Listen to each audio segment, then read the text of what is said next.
Sim, mais um filme chamado O Ritual. Eu já perdi as contas de quantos filmes de terror a gente tem por aí chamado O Ritual. Eu assisti O Ritual, nova produção de terror que tem no elenco ninguém mais, ninguém menos do que o senhor Al Pacino. E eu fui ao cinema assistir por causa dele e me arrependi amargamente disso. Lembrando que aqui é sempre a minha opinião e que ela é sem frescura e sem spoiler.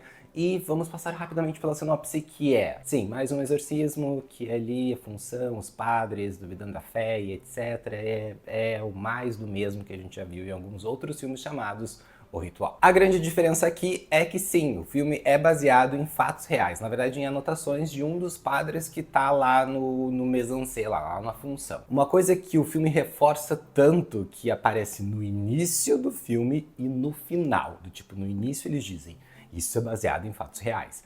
E no final eles repetem: isso foi baseado em fatos reais. Parece que o próprio filme está tentando se convencer que aquilo foi baseado em fatos reais. E esse talvez seja o grande problema do filme: tentar o máximo possível se convencer de que é um filme de terror baseado em fatos reais. Tiveram algumas coisas que me incomodaram no filme, algumas coisas mais técnicas e algumas coisas relacionadas, obviamente, à atuação, né? Porque, senhor, o Al Pacino, assim, ó, deu 10% que ele tinha ali, né?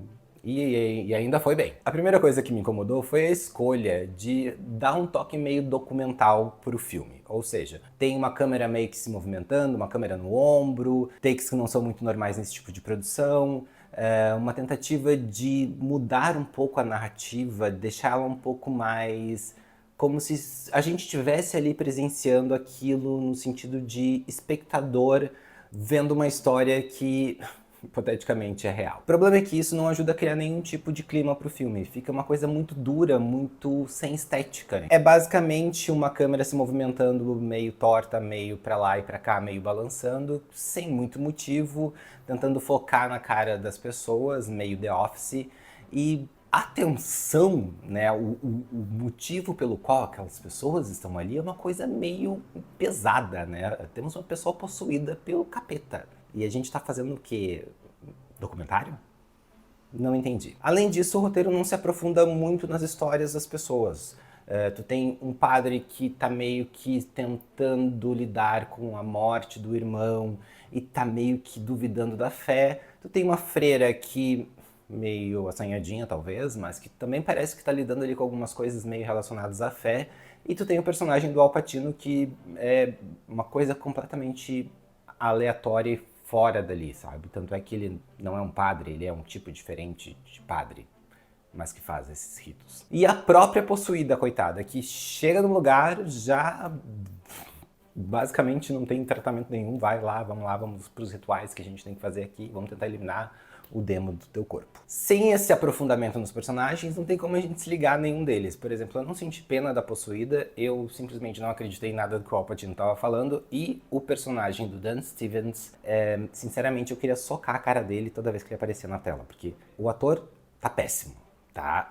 Nossa, canastrão a níveis estratosféricos, assim, tá muito ruim. Então, se você não cria conexão com os personagens, se não cria conexão com os atores, não tem aprofundamento nenhum no enredo, nem motivos pra gente tentar torcer por eles, foi difícil, foi complicado. Foi mais difícil do que se eu tivesse na posição da possuída lá. Além disso, pra mim o filme também não tem nenhuma qualidade estética. Eu acho que tanto é por causa dessa decisão de parecer um mini documentário, quanto simplesmente decidiram não fazer nenhum tipo de, sei lá, vamos tentar fazer aqui alguma coisa, colocar uma luz que seja. E olha que tem oportunidade para isso, porque os ambientes onde eles trabalham, né, tanto na igreja, quanto no quarto onde a menina está, quanto nas catacumbas, que tem uma parte do filme que se desenrola ali, eles tinham possibilidade de criar várias coisas muito interessantes, uma fotografia muito mais voltada para o terror, voltada para o suspense, mas isso não acontece, tá tudo bem iluminado. E olha que o filme se passa em 1938, se eu não me engano.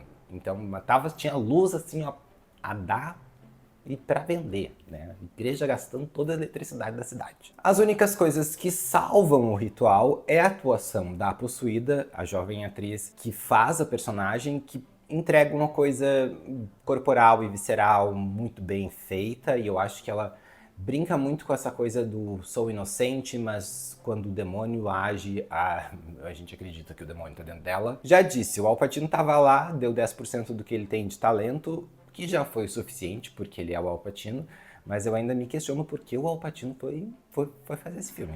Tava precisando de dinheiro, né? Tava precisando pagar umas contas aí. Agora, o restante do elenco é realmente descartável. A única coisa que eu fiquei impressionado é que a grande maioria das freiras me pareceu tá com muito botox na cara, sabe? Tem uma delas, assim, que eu pensei, amiga, eu acho que tu deveria reduzir a quantidade de vezes que tu vai aplicar botox. Só isso. No mais, O Ritual é aquele típico filme de terror que não entrega o que deveria se propor a entregar. Que é terror, que é medo, que é susto, que é a gente pensar, terminar o filme e orar pra Deus. Por esses motivos, O Ritual vai ganhar apenas um alienzinho. Sinceramente, não encontrei nada pra salvar aqui, tirando a menina lá que faz bem o seu papel e o Sr. Al Pacino, que é, cara, é uma figura do cinema, né? Então, tava lá. E você, já assistiu O Ritual? Curtiu? Não curtiu? Deixa nos comentários a tua opinião. Esse é o vídeo de hoje, eu vou ficando por aqui, até o próximo.